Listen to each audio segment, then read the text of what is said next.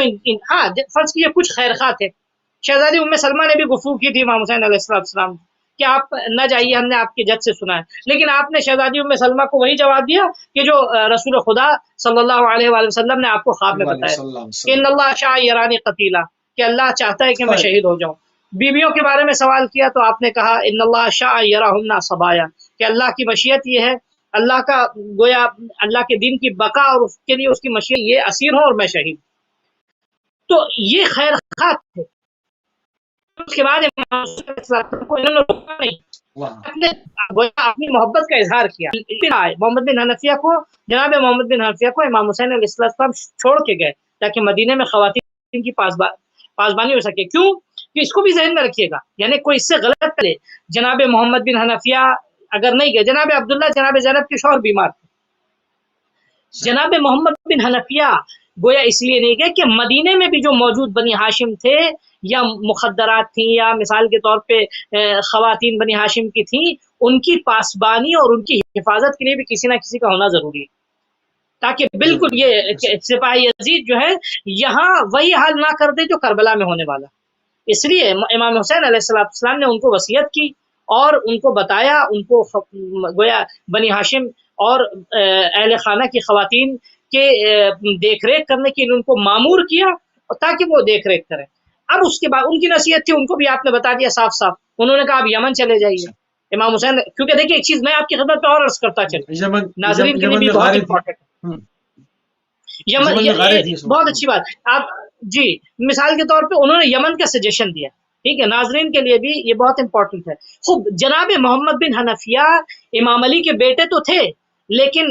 عقل و شعور و فکر اور فراست میں اور ذہنی مثال کے طور پہ وسعت میں امام معصوم کا مقابلہ نہیں کر سکتے۔ جو نگاہیں امام معصوم کی تھی، وہ جو نگاہیں امام حسن یا امام حسین علیہ الصلوۃ والسلام کی ہو سکتی تھی، وہ نگاہیں ہرگز جناب محمد بن حنفیہ کی تھی، حنفیہ کی نہیں تھی۔ لہٰذا جناب محمد بن حنفیہ کو یقیناً مولا علی کے بیٹے ہیں، اس نگاہ سے دیکھیے، لیکن امام حسین کے مقابل میں لا کے نہ دیکھیے کہ جناب محمد بن حنفیہ نے یہ کیسے کہہ دیا، اور اس کے بعد ان کی شخصیت کا جو ہے اس وقت فیصلہ نہ کیجیے کہ انہوں نے کہا اس کا مطلب یہ ہے نہیں، ان کی سوچ اتنی زیادہ نہیں تھی۔ جو کچھ امام حسین دیکھ رہے تھے اس زمانے کا، اس دور میں کوئی بھی نہیں دیکھ رہا تھا، حتیٰ امام حسین علیہ السلام کے ساتھ موجود لوگ بھی وہ خاموش تھے۔ عشق و اطاعت امام حسین علیہ السلام میں امام حسین نے گویا ان کو دکھایا ہے، ان کو جو علم و معرفت امام حسین کی، جو منزلت اور جو عظمت امام حسین کی تھی، اس عظمت کو نہ جناب محمد بن حنفیہ پہنچ سکتے ہیں، نہ اس دور میں بنی ہاشم کا کوئی دوسرا جوان پہنچ سکتا ہے۔ تو جناب محمد بن حنفیہ کی جو نصیحت تھی، یا طور پہ جناب ابن عباس اگر خیر خواہ تھے، اگر مان لیں ان کی نصیحت تھی، وہ فرض کیجئے ولایت امام حسین علیہ السلام پہ ثابت تھے، اگر ان کی نصیحت تھی تو ان کی فکر میں اتنی وسعت نہیں تھی، وہ چیز دیکھ ہی نہیں رہے تھے جو امام حسین دیکھ رہے تھے، ان کی نگاہ وہاں تھی نہیں جہاں امام حسین علیہ السلام کی تھی۔ آپ سوچئے امام حسین علیہ السلام نے اپنی تحریک کی لاسٹ ڈیسٹینی کو بھی معین کر لیا، اور اپنی تحریک میں جو سب سے آخر میں ہونے والا اس چیز کی بھی آپ کو خبر تھی، اور آپ نے اپنے چاہنے والوں کو آگاہ بھی کر دیا، جناب زینب اسیر ہوں گی۔ خوب یہ انتہا ہے قیام امام حسین علیہ السلام کی، یعنی اس سے بڑا ظلم تاریخ کا کچھ اور نہیں ہو سکتا، اس سے بڑی تباہی جو ہے وہ نہیں ہو سکتی۔ کوئی آل محمد جنہوں نے سب کو دین کا سلیقہ سکھایا وہ اسیر ہوتے گئے، بہت بڑی بات ہے، یہی کوئی معمولی بات نہیں ہے۔ ہم مثال کے طور پہ ان جملوں کو سن کے ہماری آنکھوں سے چند آنسو نکل آتے ہیں، قطرے بہ جاتے ہیں، لیکن یہ مر جانے والے جملے ہیں، ٹھیک ہے، یہ ختم ہو جانے والے جملے ہیں، یہ وہ جملے ہیں کہ جس سے امام زمانہ خون کے آنسو رونے کے لیے تیار ہے، ٹھیک۔ تو آپ کی خدمت میں عرض کریں، امام حسین نے اپنے آخری لمحات کا، تو یہ جو امام حسین کو، اب میں اپنی بات کو، اس حصے کی بات کو کنکلوڈ کروں کہ امام حسین کو نصیحت کرنے والے دو لوگ تھے۔ امام حسین علیہ السلام کے ساتھ نہ جانے والے دو قسم کے لوگ تھے، ایک وہ طبقہ تھا جو طلحہ و زبیر کی آل سے، مثال کے عبداللہ بن زبیر ہوں یا مثال کے طور پہ عبداللہ بن عمر ہوں، ان کی نصیحت میں نے آپ کی خدمت میں عرض کر، ان کی نصیحت صرف اس لیے تھی، عبداللہ بن عباس بھی، جی جناب ابن عباس، بہرحال ان کے کیا ملاحظات تھے، ٹھیک ہے، تاریخ نے بہت زیادہ اس کو ہائی لائٹ نہیں کیا ہے، ٹھیک ہے، یقیناً اگر وہ مثال کے طور پہ فرض کیجئے کیا نام ہے کسی عذر کے سبب نہیں گئے ہیں تو یقیناً ٹھیک ہے، البتہ ان کے یعنی خیر خواہی کا کوئی بھی انکار نہیں کرتا، اہل بیت علیہ السلام سے ان کی خیر خواہی کا کوئی بھی انکار نہیں کرتا، لہٰذا ان کو ہم یعنی اس کٹ گھرے میں یا اس خانے میں نہیں لا سکتے جہاں عبداللہ بن عمر کے بارے میں ہم گفتگو کریں یا عبداللہ بن زبیر کے بارے میں ہم گفتگو کریں، ٹھیک ہے، عبداللہ بن زبیر یا عبداللہ بن عمر یا اس طرح کے، یہ تو دو نام آگے نمایاں۔ میں تو کہتا ہوں کہ تمام صحابہ یا تمام بزرگان دین اس وقت اگر خاموش تھے تو وہ خوف کے سبب خاموش تھے، یا غفلت کے سبب خاموش تھے، یا اپنی گویا ان کو زندگی زیادہ پیاری تھی اور دین ان کے آگے سست ہو چکا تھا، یا جہل تھا ان کا۔ یزید کو یہ نہیں کہہ سکتے کہ یزید سے وہ جاہل تھے، یزید سے غافل تھے، یزید کے کرتوت ان کے آگے نمایاں تھے۔ ہاں، امام حسین علیہ السلام کے خیر خواہ جو واقعاً آپ کے خاندان قبیلے میں سے تھے، میں نے عرض کیا جناب محمد بن حنفیہ، ان کی اگر نصیحت تھی تو یقیناً امام حسین نے ان کو رکھا بھی تھا، اور دوسرا یہ کہ ان کا شعور بھی ہم نہیں کہہ سکتے کہ اس مرحلے پہ تھا جہاں شعور امامت، یہ بنیادی سبب تھا۔ امامت یہ دو حصوں میں امامت کی نگاہ قیامت تک جاتی ہے، یہ دو حصوں میں ہم نہ جانے والوں کو ہم بانٹ سکتے ہیں۔ اور ایک اب یہ بھی عرض کر دوں تاریخ کا تلخ پہلو کہ ایک بڑی تعداد کی اکثریت، یعنی ایک خاندان بنی ہاشم ایک طرف اور پورا مدینہ، پورا مکہ، پورا بلاد اسلامی، یہ دوسری طرف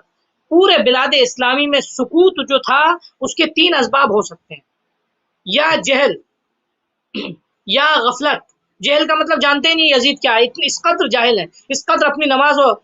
مثلا باطل نمازوں اور کیا نام ہے بے سبب روزوں میں مشغول تھے۔ بے صبر۔ یا مثال کے طور پہ آپ کی خدمت میں عرض کریں غفلت، یا یہ کہ تساہلی سست ہو چکے تھے۔ کیوں میں یہ جملہ آپ کی خدمت میں کیوں عرض کر رہا ہوں؟ جی میں یہ چیز عرض کرتا چلوں، مولا کائنات نہج البلاغہ میں ایک مقام پہ فرماتے ہیں فقط دعوتکم لیلا و نہارا، میں نے تمہیں شب و روز بلایا تھا، ٹھیک ہے، لیکن تم نے ہمارا ساتھ نہیں دیا، ٹھیک ہے۔ یہی حال امام حسن علیہ السلام کے ساتھ ہو۔ امام حسن علیہ السلام کا ساتھ بھی جو لوگوں نے نہیں دیا وہ سستی کے سبب نہیں دیا، یعنی اتنے سست اور اتنے بے دل ہو گئے تھے کہ انہوں نے امام وقت کی مدد نہیں کی۔ یہی حال امام حسین علیہ السلام کے ساتھ بھی تھا۔ ان لوگوں کے ذہن میں خشک معابی اور لوگوں کے ذہن میں مثال کے طور پہ بے رنگ عبادت کا رجحان اس قدر بڑھ گیا تھا کہ وہ اصل فریضے کو نہیں جان رہے تھے، اور امام حسین علیہ السلام امام وقت کو۔ اچھا آپ امام حسین کے جملوں کو دیکھیے، جملوں سے یہ اندازہ ہوتا ہے کہ اصلاً اس دور کا معاشرہ وہ تھا ہی نہیں کہ جو رسول خدا نے بنایا تھا۔ اس دور کا معاشرہ وہ معاشرہ تھا نہیں کہ جس کی تربیت رسول خدا نے کی تھی۔ رسول خدا نے جس معاشرے کی تربیت کی تھی وہ تو رسول اللہ کی آنکھ بند ہوتے ہی بالکل حدیث پہ پابندی ہوئی۔ جس مسجد کو سنگر اسلام کہا وہاں سے اٹھ کے دارالخلافہ سقیفہ چلا گیا،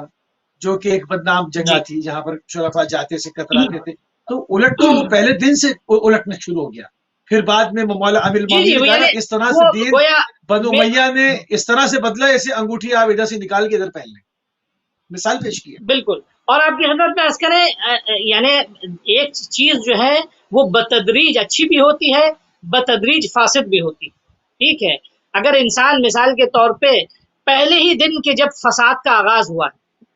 ٹھیک ہے، فرض کیجئے اگر آپ کسی لکڑی کو دیکھیں اس میں دیمک کا ایک ٹکڑا ہے، کسی ایک حصے میں دیمک لگی ہے، اگر اس حصے کو صاف نہ کریں، اس کا علاج نہ کریں تو پورا تخت جو ہے وہ یا پوری اگر مثال کے طور پہ پورا اسٹرکچر جو ہے وہ تباہ ہو جائے گا، دیمک کھا جاتی ہے۔ یہی حال ہے ظلم و ستم کا بھی۔ ظلم و ستم کو اگر پہلے دن نہ روکا جائے تو اس کی مثال دیمک کی، پہلے دن کی خاموشی یہ انسان کو موت کے گھڑ ہے۔ یہاں پر جو لوگ چاہے وہ اقتدار کی لالچ ہو یا جان کا خوف ہو، جو سید الشہداء کے ساتھ جنہوں نے قیام نہیں کیا، قیام کرتے تو عزت مآب ہوتے، تاریخ میں زندہ ہوتے، قیامت تک زندہ رہتے، قیام نہیں کیا تو کیا ان کی جانیں بچ سکی؟ ہم نے سنا کہ یزید نے ان کو پامال کر دیا کہ نہ قیام کے رہے نہ مطلب کہیں کا کچھ ملا نہیں۔ آپ کی ہرگز ایسا ہوا دیکھیے، یعنی ہرگز ایسا نہیں ہوا کہ وہ بچ پائے، یعنی ایسا ہوا ہی نہیں کہ ان کو یعنی تحفظ ملا۔ مثال کے طور پہ آپ کا واقعہ ہرا، ٹھیک ہے، وہ واقعہ ہرا میں کیا ہوا؟ ٹھیک ہے، واقعہ ہرا کی جو تباہی ہوئی، جو لوگ اپنی جان بچا کے مکہ یا مدینے میں بیٹھے تھے، خوب یزید نے امام حسین علیہ السلام کے بعد، امام حسین علیہ السلام کی شہادت کے بعد، کربلا کے واقعے کے بعد گویا انہیں بھی نہیں بخشا۔ جو لوگ خاموش تھے یہ سوچ کے کہ ہم خاموش رہ جائیں تو ہم بچ جائیں گے، یہ قانون ہے، اس کو ذہن میں رکھیے گا۔ یہ ہر دور کا ایک یعنی گویا فلسفہ کیا نام ہے تاریخ کہیے یا قانون تاریخ کہیے کہ برائی یا ظلم کے خلاف انسان یہ اگر خاموش رہے یہ سوچ کے کہ میری خاموشی میری نجات کا سبب بنے گی تو ہرگز نہیں ہے یہ ایسا۔ آج برائی دوسرے کے دروازے پہ، آج برائی دوسرے ملک میں، آج ظلم دوسرے ملک میں، آج ظلم دوسرے کے مثلا دوسرے کی سرزمین پر، کل یہی ظلم ہمارے گھر آئے، کل یہی ظلم جو ہے۔ میں آپ کی خدمت میں عرض کروں کہ بہرحال کیا نام ہے صدام کی مثال آپ نے ملعون کی، جس زمانے میں ایران کے انقلاب کے بعد امام خمینی علیہ الرحمہ یعنی ایران کے اوپر جو ہے صدام نے دنیا کے بڑے بڑے شیاطین کے چڑھاؤ پر جو ہے اور ان کی حمایت پر چڑھاؤ کیا ایران پر، ٹھیک ہے، اور تو امام خمینی علیہ الرحمہ نے صدام سے کیا کہا تھا کہ ابھی ہمارا ایک مشترک دشمن ہے، ہمیں اس سے پہلے نپٹنا ہے،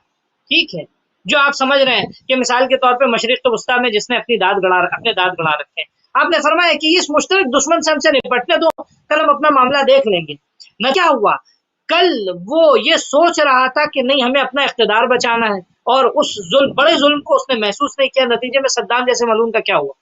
اس نے جو خود ظلم و ستم کیے وہ تو اپنی جگہ، لیکن خود اس کا انجام کیا غار ہوا، میں سے خود وہ کس غار تباہی میں پہ سے پہنچا، برآمد ہوئے. ٹھیک ہے؟ ہاں، کس غار ذلت میں کے سے ساتھ دنیا چھوڑی. کس ذلت کے ساتھ ہاں، برآمد داڑھی ہوا بڑی کہ جو ہوئی، ہاں، بال نچے ہوئے بال، جو عجیب گویا حلیہ مطلب نا وہ تو. جو گویا مثال کے طور پہ فرض کیجئے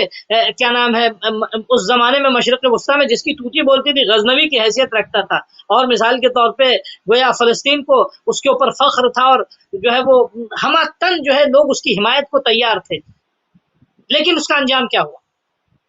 وہ کس انجام تک پہنچا. آپ تو بالکل کہنے کا صحیح. مقصد یہ ہے، یہ جو اچھا اس کو ہم آج کے دور میں بھی دیکھ سکتے ہیں کہ جن لوگوں نے بھی فرض کیجیے چاہے عصر کا یزید ہو، جو لوگ بھی یہ سوچ کر، چاہے آج کے عبداللہ بن زبیر ہوں، چاہے آج کے عبداللہ بن عمر ہوں، چاہے آج کے مثال کے طور پہ فرض کیجیے اچھا، وہ خاموش یزید ایک خط بھی تو دکھا رہا تھا. یزید نے کہا تھا کہ اگر چوچنا کی تو میں خط دکھا دوں گا جو میرے باپ کو بھیجا تھا. ایک خط بھی یقیناً رہا. آپ کی خدمت میں ہاں، خوب رکھا ہوا یقیناً آپ کی خدمت میں نے آپ کی دیکھیے اس سے پہلے جو تجزیہ پیش کیا میں نے کہ یہ لوگ جو آئے تھے امام حسین کو منع کر رہے تھے، تو یہ خیر خواہی میں نہیں آئے تھے، یہ اقتدار کی لالچ میں آئے تھے. یہ کچھ خواب پہلے انہوں نے دیکھ رکھے تھے جو خواب ان کے پورے نہیں ہو رہے تھے، ٹھیک ہے، کیونکہ معاویہ ان سب سے زیادہ شاطر تھا، عقل مند تو نہیں کہیں گے آپ، نہیں تو ان سب سے زیادہ سیاس. عبداللہ بن عمر کو اس نے کہا نا میں خط دکھا دوں، پھر بتا دوں امت کو. جی یہی میں ہاں، عرض کر رہا ہوں. تو معاویہ ان سب سے زیادہ شاطر اور سیاس تھا، مکار تھا، مکر و فریب میں وہ جو ہے ان کے آبا و اجداد سے بھی زیادہ تیز تھا وہ، ٹھیک ہے. تو آپ کی خدمت میں عرض کریں کہ ایسے شخص پہ انہوں نے بھروسہ کیا، اس نے جو ہے وہ یزید کی بیعت لی، انہیں جو ہے وہ اچھا یہ کہہ کے گیا یزید سے بھی کہ ان لوگوں سے تم کو جو ہے وہ انتقام لینا ہے، اگر ان سے یہ بیعت نہ لے تو ان کی گردن اڑا دینا، کیونکہ معاویہ کو بھی احساس تھا، یعنی امام حسین علیہ السلام سے کے خلاف جو ہے یزید کو اگر کھڑا کیا وہ اس کا سبب کچھ اور تھا کہ وہ جو ہے وہ دین کو بچائیں گے، لیکن یہ لوگ اپنی دنیا کے لیے تمہارے مقابلے میں کھڑے ہوں گے، چاہے وہ عبداللہ بن زبیر ہو یا عبداللہ بن عمر ہو، یہ لوگ اپنی دنیا کو حاصل کرنے کے لیے یزید کے مقابلے میں کھڑے ہوں گے. ان کو دین کا درد نہیں تھا، اگر ان کو دین کا میں صاف صاف کہہ رہا ہوں اور یہ کوئی دبی چھپی بات نہیں تاریخ کی، اگر ان کو دین کا درد ہوتا تو یقیناً یہ امام حسین علیہ السلام کے ہمراہ ان کے رکاب میں ہوتے اور شہادت یا مثال کے طور پہ نجات ملتی، دونوں میں سے کوئی صورت تھی. اگر امام حسین زندہ رہتے تو یہ بھی بچتے، امام حسین علیہ السلام اچھا شہید امام ہوتے ان کو بھی شہادت ملتی. جی ہاں ٹھیک ہے، ٹائم قبلہ ہمارے پاس کم ہو رہا ہے. امام حسین السلام نے اپنے جی قیام کے بارے میں خود کیا فرمایا؟ کیونکہ اس پہ کیونکہ ان کے اگر ان سے سنا جائے کہ آپ کیا فرماتے ہیں تو وہ یہ سب سے عالی ہوگا، بجائے اس کے کہ دیکھیے لوگوں کی اس کے اوپر جو تجزیے ہیں وہ اپنی جگہ ہیں، مگر امام نے خود اس کو بیان کر کے کھول کھول کے بیان فرمایا. کچھ اس میں کوئی ڈھکی چھپی بات تاریخ میں نہیں ہے.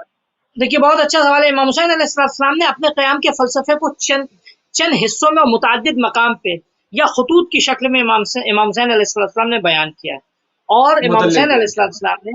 جی اس کو بیان کرنے کے ساتھ ساتھ ان سرکمسٹانسز اور ان حالات کا بھی آپ نے بھرپور تجزیہ کیا تاکہ لوگوں کو معلوم ہو جائے کہ کن حالات میں امام حسین علیہ السلام قیام کر رہے ہیں، تاکہ تاریخ کے لیے اتمام حجت ہو جائے. سب سے پہلی چیز جو تھی امام حسین علیہ السلام کے قیام کے فلسفے کی، وہ قول تھا جو امام علی علیہ السلام نے خطبہ شقیقیہ میں بیان فرمایا تھا. وہ جملہ تھا، اس جملے کو بظاہر امام حسین علیہ السلام نے بھی اس کی تکرار کی اور بارہا اب اس جملے کا احساس تھا. وہ کیا ہے امام حسین کا جملہ، امام علی کا جملہ جو خطبہ شقیقیہ میں بھی موجود ہے، لولا حضور الحاضر وقیام الحجہ بوجود الناصر.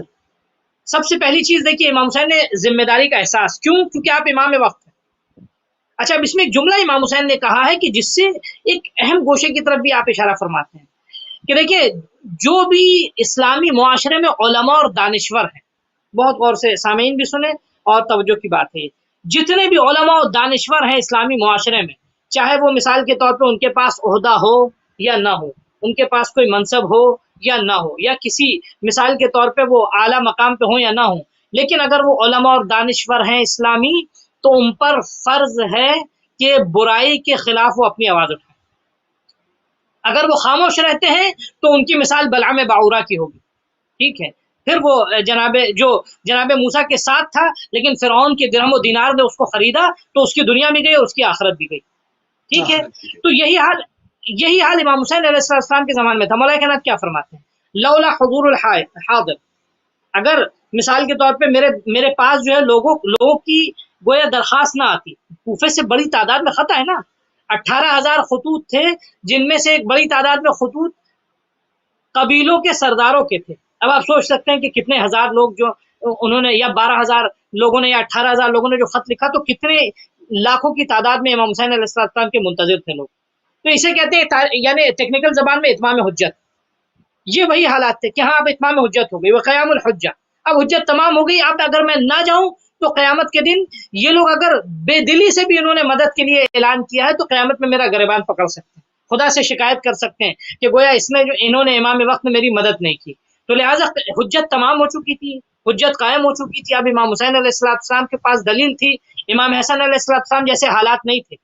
امام حسن علیہ السلام کے پاس اگر یہ حالات ہوتے تو امام حسن قیام کرتے۔ امام حسن نے صلح کی تھی کیونکہ آپ کے پاس صلح کرنے کے لیے حجت تھی۔ امام حسین نے قیام کیا کیونکہ آپ کے پاس لوگ، کیونکہ امام حسن کے پاس سے لوگ معاویہ کے پاس گئے، 12,000 میں کوئی بکا، کوئی 40,000 میں بکا، کوئی 1,00,000 میں بکا، درہم میں اور دیناروں میں۔ امام حسن کے پاس ایسے حالت نہیں تھے۔ امام حسین علیہ السلام کے پاس لوگ گویا خط لکھ کر اتمام حجت کر چکے تھے، بے وجود الناصر، اور یہ کہہ چکے تھے کہ ہم آپ کی مدد کریں گے۔ اب اس کے بعد دوسری چیز کیا ہے؟ یہ تو اتمام حجت تھی۔ دوسری چیز، علماء پہ فرض یہ ہے کہ وہ باطل کو روکیں،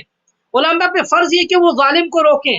اب یہاں امام پہ فرض نہیں ہے صرف، یہ غور کیجئے گا، میں جس جملے کی طرف تاکید کرنا چاہ رہا ہوں، صرف امام وقت یا ولی خدا پہ یہ فرض نہیں ہے، بلکہ علماء اور دانشوروں پر، اہل علم پر فرض یہ۔ اب میرا سوال،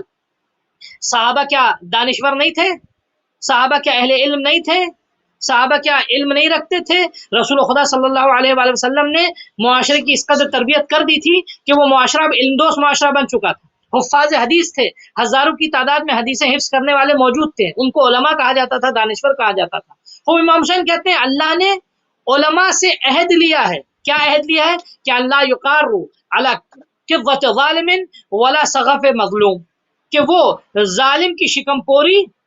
اور مظلوم کی بھوک کے سامنے خاموش نہ رہیں۔ اگر ایسا نہ ہوتا، اتمام حجت نہ ہوتی اور اللہ کا عہد نہ ہوتا، تو ہم بھی وہی کرتے جو میرے بابا نے کیا، لا القیت حبلها علی غاربها، تو میں اونٹ کے کوہان پہ رسی کو پھینک دیتا، یعنی گویا مجھے خلافت نہیں چاہیے تھی، میں چھوڑ دیتا، میں اس ظالم کے خلاف قیام نہ کرتا۔ کیوں؟ کیونکہ اثر نہیں تھا۔ تو سب سے پہلی وجہ یہ تھی کہ امام حسین علیہ السلام نہ صرف یہ کہ مثلا امام وقت تھے، بلکہ اگر ہم امام اور مثال کے طور پہ منصب کو بھی ہٹا دیں تو ایک عالم ہونے کی حیثیت سے، عالم آل محمد ہونے کی حیثیت سے اس وقت فرض تھا کہ وہ ظالم کے خلاف قیام کرے۔ ایک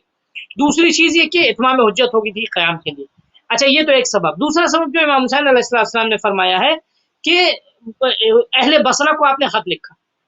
ان کو اس سے یہ سمجھ میں آتا ہے دوسرا سبب کیا ہے، انا ادعوکم الی کتاب اللہ، میں تمہیں بلا رہا ہوں اللہ کی کتاب پہ عمل کرو، وہ سنت نبی ہے، میں تمہیں بلا رہا ہوں کہ نبی کی صلی اللہ علیہ وآلہ وسلم کی سنت پہ عمل کرو۔ فإن السنة قد أميتت وإن البدعة قد أحييت، کہ سنت مر چکی ہے۔ دیکھیے، معصوم کی تعبیر بڑی حساس ہوتی ہے۔ سنت مر چکی ہے کا مطلب یہ کہ اب سنت ہے ہی نہیں، رسول خدا کی سنت پہ عمل ہی نہیں ہو رہا، یعنی اب جو نماز ہو رہی تھی، جو روزہ ہو رہا تھا، جو حج تھا، وہ سب بیکار تھا، کیونکہ یعنی امام حسین مبالغہ نہیں کر رہے ہیں، یعنی واقعاً یہ کلام معصوم ہے اور معصوم کی زبان سے نکلا ہوا کلام ہے۔ معصوم کبھی بھی مبالغہ نہیں کرتے ہیں، کبھی بھی بیجا گوئی نہیں کرتا۔ سنت مر چکی ہے کا مطلب یہ کہ اس وقت سنت رسول خدا پہ عمل ہو ہی نہیں رہا تھا،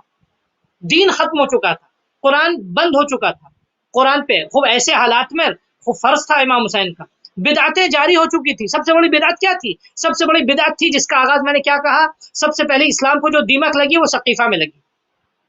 سب سے پہلی دیمک جو اسلام کو لگی ہے وہ سقیفہ میں لگی ہے۔ اس دیمک کو دیکھ کے مسلمان خاموش رہے، نتیجے میں یزید جیسا فاسد پورا ڈھانچہ گویا سڑا دیا اس نے اسلام کا، اور پورے اسلام کو کھانے کو تیار ہو۔ خوب ایسے میں کیا تھا؟ ایسے میں امام حسین علیہ السلام پہ قیام فرض تھا۔ دوسری جگہ پہ کیا فرماتے ہیں امام حسین؟ بعض لوگ آئے امام حسین کو روکنا چاہا تو ان سے آپ نے کیا کہا؟ خط لکھ کے، مل امام الا العامل بکتاب اللہ، کہ امام کیسا ہونا چاہیے؟ جو بھی مسلمانوں کا رہبر بن رہا ہے، جو بھی مسلمانوں کا قائد بن رہا ہے، اس کو کیسا ہونا چاہیے؟ سب سے پہلے العامل بکتاب اللہ، اللہ کی کتاب پہ عمل کرے، والقائم بالقسط، اور عدل و انصاف پہ قیام کرے، والدائن بدین الحق، اور دین حق پہ عمل کرے، دین حق اس کا شعار ہو، اس کی زندگی ہو،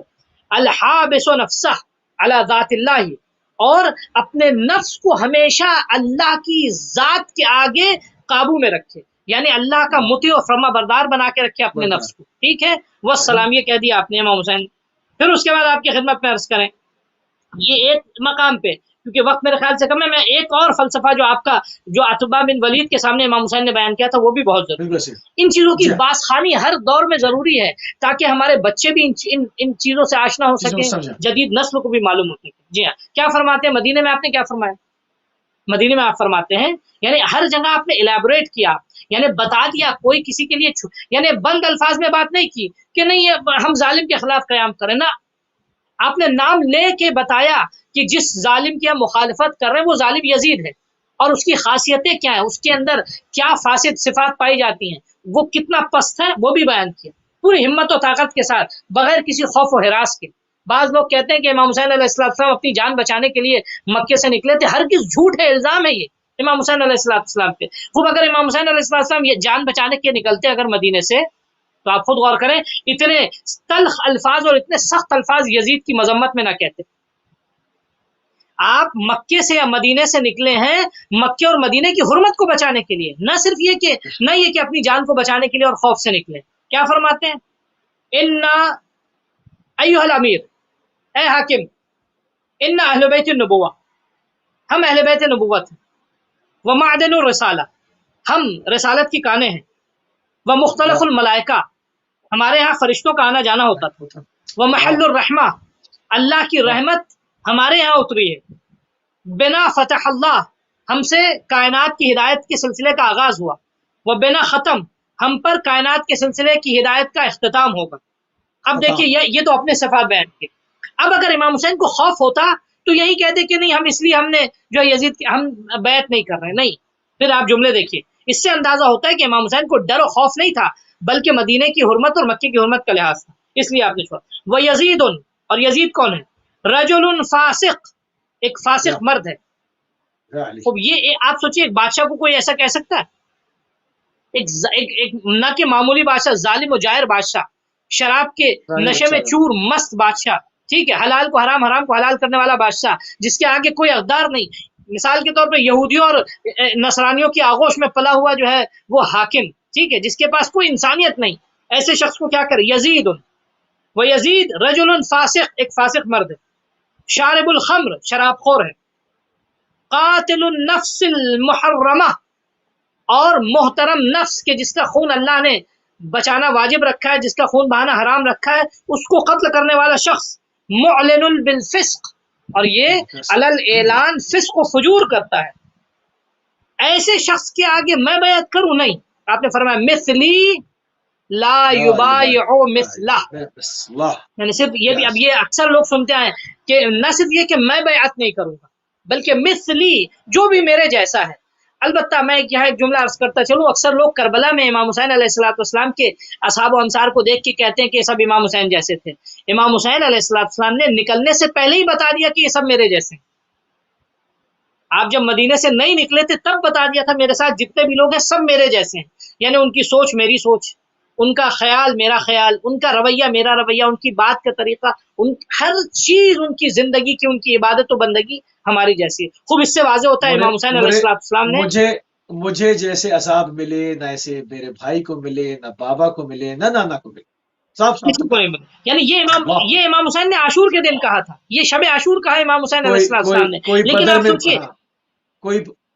لیکن اس جملے سے بالکل صحیح فرما رہے ہیں، اس جملے سے یہ اندازہ ہوتا ہے کہ امام حسین نے روز اول بتا دیا کہ ہمارے ساتھ جو لوگ ہیں وہ ہمارے جیسے ہیں.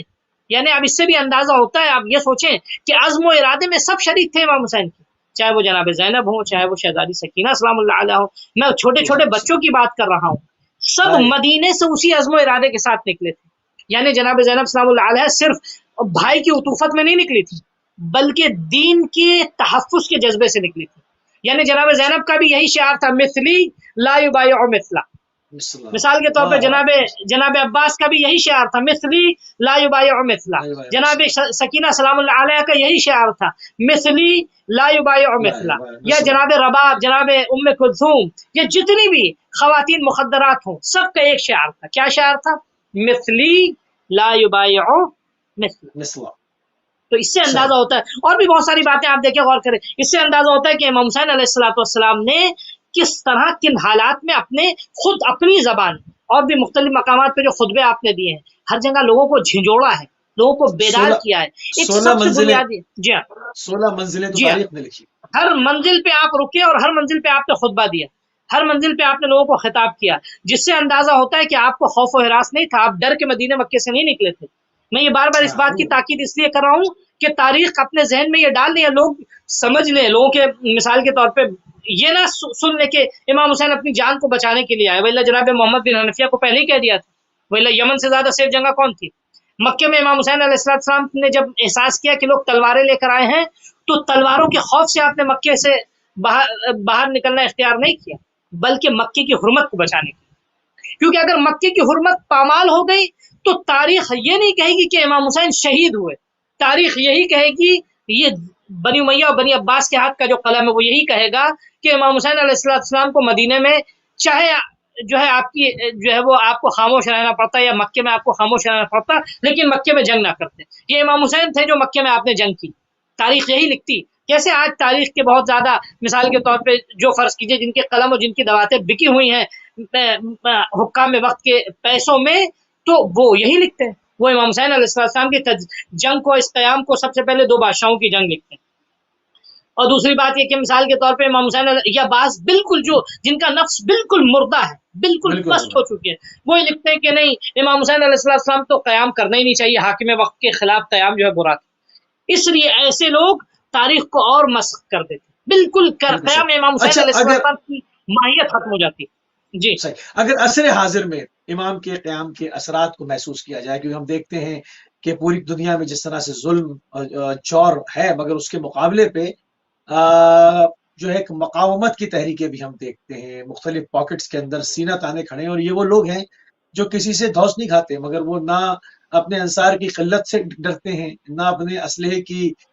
کے حوالے سے کہ دوسروں کے پاس ٹیکنالوجی بہت زیادہ ہے، مگر ڈرتے نہیں اور ڈٹ کے کھڑے ہیں. تو کیا ان تمام چیزوں کو ہم امام کے قیام کے اثرات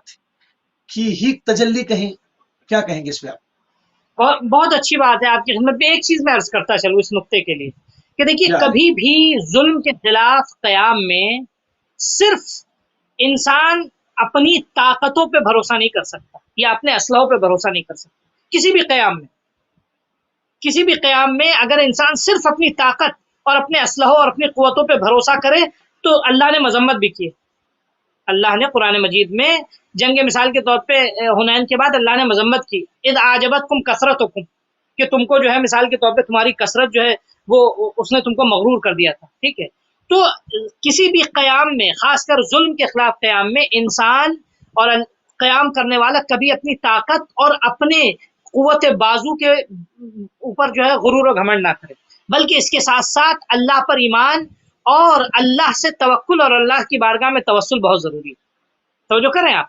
امام حسین علیہ السلام کی تحریک اس کا بہترین آئینہ ہے. میں ایک جو اہم بات سمجھانا چاہ رہا ہوں، امام حسین علیہ السلام کی تحریک صرف ظلم کے خلاف قیام کی تحریک نہیں تھی، بلکہ ظلم کے خلاف تحریک میں اللہ پہ توکل، اللہ کی بارگاہ میں توسل، اللہ پہ اعتماد، اللہ پہ یقین، یہ ایک بہترین مثال تھی. اب اس آئینے میں آپ دیکھیں آج کے دور میں جتنے بھی مثال کے طور پہ شیاطین وقت کے مقابل میں جو لوگ کھڑے ہوئے ہیں ان کی مثال بھی وہی ہے، عدد کے اعتبار سے بھی وہی اتنے قلیل ہیں. کم من فیۃ قلیلۃ غلبت فیۃ کثیرۃ باذن اللہ. مزاج غلبت فیۃ مزاج، اچھا دونوں کا وہی ہے، چاہے ظالموں کا ہو مزاج، یزیدی مزاج، یا ادھر ہو حسینی مزاج، یا ظلم کے خلاف قیام کرنے والوں کا، میں مظلوم نہیں کہوں گا، ظلم کے خلاف قیام کرنے والوں کا بھی مزاج وہی ہے، اور ظالموں کا بھی مزاج یزیدی، اور ظلم کے خلاف قیام کرنے والوں کا مزاج بھی حسینی. سب سے پہلی چیز کیا کہ اپنی قلت پہ ان کو خوف نہیں ہوا، اسلحوں کے نہ ہونے پہ ان کو خوف نہیں ہوا، بلکہ اپنی پوری، دیکھیے اللہ کا فلسفہ بھی ہے کہ تم اپنی یعنی یہ گویا حکمت اور ایک تیسرا گروہ بھی ہے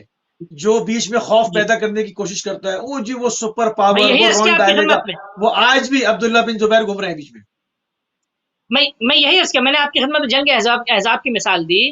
کہ جنگ احزاب میں یہی تو کیا، ایک طبقہ کیا تھا، ان کو منافقین کا طبقہ کہا جاتا ہے، وہ آ کے ڈرا رہے تھے کہ نہ جاؤ ان الناس قد جمعوا الیکم، ٹھیک ہے تمہارے خلاف لوگ جمع ہو گیا، ان کے پاس بہت اسلحہ ہے، وہ بہت یعنی طاقتور ہے، ارے ان کی تو تعداد بہت زیادہ ہے، تم تو کچھ نہیں ہو. خوب ان کے مقابل میں کیا نام ہے وہ لوگ کہ جو اللہ پہ ایمان رکھتے تھے انہوں نے کیا کہا کہ نہیں ہم اللہ پہ توکل رکھتے ہیں، حسبنا اللہ، ہمارا اللہ مددگار۔ تو کہنے کا مقصد آج بھی ویسے لوگ ہیں، یہ تین طبقہ جو آج بھی پایا جائے گا۔ ایک طبقہ وہ جو ظلم کے خلاف کھڑا ہوا ہے، اس کے پاس اس کی تعداد کم، اس کے پاس اسلحے کم، نہیں کے برابر، اس کے پاس جو ہے دنیاوی وسائل بالکل نہیں کے برابر۔ سب سے بڑی چیز جو اس کے پاس ہے وہ وہی چیز ہے جو بدر و حنین میں تھی، جو کربلا میں تھی، جو مثال کے طور پہ امام حسین علیہ السلام کے اصحاب انصار میں کیا اللہ پر اعتماد اور توکل اور اپنے عزم و ارادے پہ پورا بھروسہ، یہ بہت اہم چیز ہے۔ اپنے عزم و ارادہ، جب انسان اپنے عزم و ارادہ مستحکم رہتا ہے اور اللہ پہ ایمان رکھتا ہے تو اس کی قلت بھی دشمن کے بڑے لشکر شکست دے سکتی ہے اور ذلیل کر سکتی ہے، جس کو ہم آج اپنی بھری آنکھوں سے ہم دیکھ رہے ہیں، مثال کے طور پہ کھلی آنکھوں سے ہم دیکھ رہے ہیں، آج ہمارے سامنے ہے تاریخ، آج ہمارے سامنے ہے معاشرہ کہ بڑے بڑے شیاطین، بڑے بڑے ظالم جو ہیں وہ اس لشکر قلیل اور فئہ قلیل جس کو کہ قرآن کی تعبیر میں، اس چھوٹے سے مثال کے طور پہ لشکر کے آگے جو ہے خوفزدہ ہیں، ہراساں ہیں، اپنی پوری مثلا معاویائی جو ہے مثال کے طور پہ سیاستیں جو تھیں یا فرض کیجیے اموی، البتہ آپ میں ایک چیز اور کرتا چلوں، اس زمانے میں بھی بنی امیہ کے بیک اپ سپورٹ جو مل رہا تھا وہ دوسرے بڑے شیاطین سے مل رہا تھا،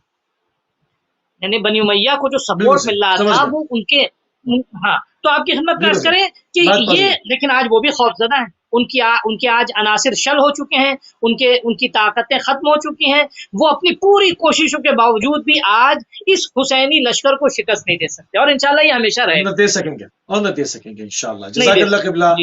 انتہائی مشکور ہیں اور انتہائی ممنون ہیں کہ آپ نے اپنا قیمتی ٹائم اہل بیک ٹی وی کو دیا، اور قبلہ کو اس وقت بیک ٹو بیک ظاہری بات ہے یہاں کے بعد فوراً مشن حسینی میں آپ سرگرم ہیں، ابھی مجلس بھی پڑھنے آپ کو جانا ہے، انتہائی مشکور ہیں اور انتہائی ممنون ہیں۔ ناظرین، آج کربلا اور عصر حاضر